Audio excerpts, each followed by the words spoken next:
In theaters now from director Steven Soderbergh is a different kind of ghost story than you've probably ever seen. This is Presence, not to be confused with the late period Led Zeppelin album, a story of a family who moves into a house that happens to be haunted.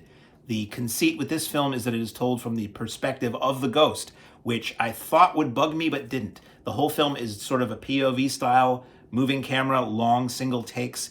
It's shot as though this presence is just observing the family and its conversations and its interactions until the point where this presence decides to get involved with the family. So this stars, the most recognizable person in the film was Lucy Liu, who was great to see again. We have as her husband Chris Sullivan, as their daughter Callina Liang, and as their son Eddy Maday, and as their son's friend West Mulholland. And there really aren't many people beyond that in the film. There's a couple extra characters, but you never leave the house in this film.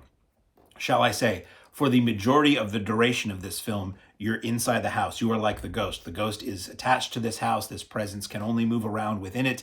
It starts off by moving around in an empty house, and it reminded me a lot of the opening of the old Darkroom TV series, which used to creep me out when I was a kid. Just that opening was like scary.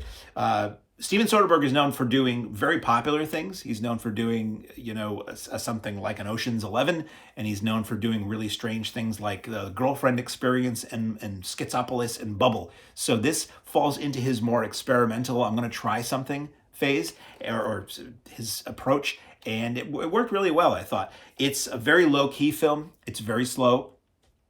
Ultimately, I'll tell you when we get there. I'm not going to tell you the whole story because there really isn't a whole lot to it other than this family has moved into this new house. It is made clear at the beginning that the daughter is very withdrawn because she suffered a death of a friend recently. The son is a jock who's looking to be popular and looking to get somewhere in life. Lucy Liu as the mom has her secrets. Chris Sullivan as the dad is having a hard time dealing with the family dynamic and what might be going on slightly out of his control in the family. And eventually they all have to deal with the fact that something else other than them is in the house. Really nicely shot. I usually hate POV movies. Hardcore Henry, or Henry or Harry or whatever it was called, I walked out of. I find it hard to watch a film from some character's point of view, and I also hate found footage movies, which also do the same thing, where it's always the point of view of whoever's holding the camera, and those kind of movies always tend to go through these intellectual gymnastics as to why the camera is always running and always in the right place, or the person whose POV it is always witness everything. This makes a lot more sense, and it doesn't cheat. Like sometimes you'll see the ghost move away from what's going on and go to another room. You don't cut back to what else is going on. You're always just with the ghost. It can feel claustrophobic and trapping as a viewer to always only be locked into one perspective. A lot of times we're used to cutting in different angles and cut to a wide shot and see where we are, cut to a close-up to see emotion. That doesn't do this. The camera just moves. It's all the Steadicam operator is probably incredibly physically fit at the end of this shoot, because it's pretty much all them. It didn't really look like handheld to me ever. It looked very fluid, and it wasn't. Again, one of the biggest sins of modern cinema. It wasn't this the whole time. It wasn't Blair Witch garbage. It wasn't the stupid, I can't even think of the name, the camcorder surveillance camera movies.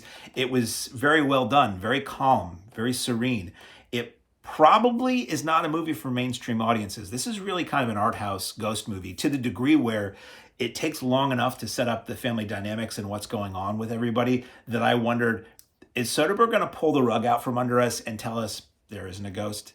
Is Soderbergh going to just say that this isn't a horror movie, it isn't a haunting movie where it's just this ghost casually observing the crumbling of a family, which it kind of is. I wondered if that's all it was going to be. Eventually it does move into a little bit more creepy territory, but it's one of those things where the conceit of comedy is a surprise. If you know what's going to happen, it's generally not funny when that thing happens. The horror is not knowing what that thing is. Horror is not knowing when that thing is going to do something. And here we are always with that thing. And that takes away a sort of traditional element of horror while you're watching it. So if you know Soderbergh and are open to a really interesting, different approach to a ghost movie, this film is good. I will say that once what I call the deal is revealed toward the end, a lot of things happen quickly, and I thought it was kind of dumb.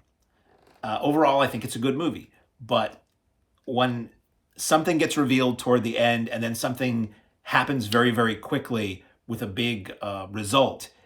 It was almost laughable to me. The big result, when the thing is revealed, it is revealed to be very horrible, but it also at the same time, I'm like, this feels like kind of a huge coincidence, or the stars had to align for this to occur correctly. And then when that thing happens, that's a big burst of energy or excitement toward the end, it happened so fast and so extreme, it was almost laughable to me. And luckily, nobody in my audience did. But I have self-control, so I don't laugh in movies and ruin it for people who might be enjoying it. But I'm curious, like what a mall crowd, if there's a bunch of say I saw this it was an advanced screening or a Thursday night opening.